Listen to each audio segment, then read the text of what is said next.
Adani group के खिलाफ लगे धोखाधड़ी के आरोपों को विपक्ष लगातार हमलावर है।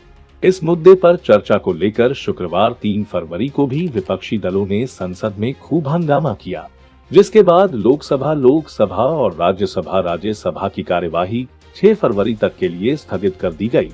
विपक्षी दलों ने अडानी ग्रुप के खिलाफ अमेरिका की कंपनी हिंडनबर्ग रिसर्च के आरोपों पर जांच और सदन में चर्चा की मांग की है।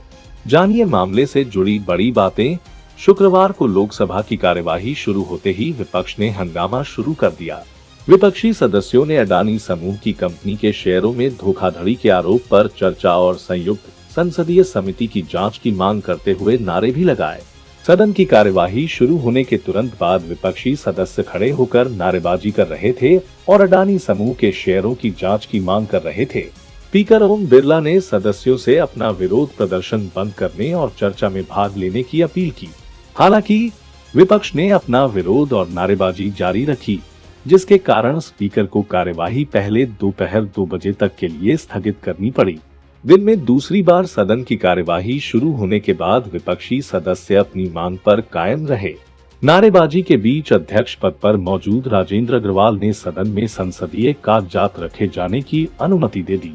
अग्रवाल ने विपक्षी सदस्यों से अपील की कि वे अपनी सीटों पर वापस जाएं और संसद के दोनों सदनों की संयुक्त बैठक में राष्ट्रपति के अभिभाषण पर धन्यवाद प्रस्ताव पर चर्चा होने दें।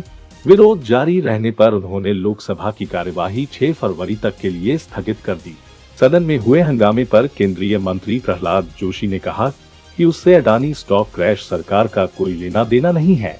राष्ट्रपति के अभिभाषण पर चर्चा प्राथमिकता रहती है। उनके विपक्ष पास कोई और मुद्दा नहीं है। कांग्रेस ने अपने लोकसभा सांसदों को शुक्रवार को सदन में मौजूद रहने के लिए टीम लाइन का व्हिप जारी किया था। व्हिप में कहा गया था कि लोकसभा में उपस्थित रहें और पार्टी के रुख का समर्थन करें, क्योंकि सदन में कुछ महत्वपूर्ण मुद्दे उठाए जाएंगे। राज्यसभा में विपक्ष के नेता मल्लिकार्जुन खड़गे, डीएमके राज्यसभा सांसद तिरुचि शिवा, कांग्रेस सांसद प्रमोद तिवारी, बीआरएस सांसद के केशव राव, शिवसेना सांसद उद्धव ठाकरे, गुट प्रियंका चतुर्वेदी, कांग्रेस राज्यसभा सांसद डॉ सैयद नसीर सहित कई विपक्षी नेता हुसैन और सीपीआई एम सांसद एलामारम करीम ने अडानी समूह के खिलाफ हिंडनबर्ग की ओर से लगाए गए आरोपों पर चर्चा करने के लिए अपने संबंधित सदनों को सस्पेंशन ऑफ बिजनेस नोटिस दिया था। कांग्रेस ने शुक्रवार को राहुल गांधी की लोकसभा स्पीच का पुराना वीडियो भी ट्विटर पर शेयर किया। राहुल गांधी ने ये स्पीच लोकसभा में 2 फरवरी 2022 को दी थी, जिसमें उन्होंने कहा था कि हिंदुस्तान के सब airport, power, mining, green energy, gas distribution, खाद्य तेल जो भी हिंदुस्तान में होता है उधर अडानी जी दिखाई देते हैं।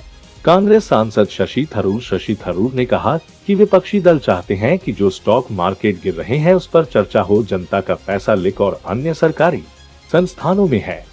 उन्होंने चीन, चाइना, महंगाई, बेरोजगारी पर चर्चा नहीं होने दी।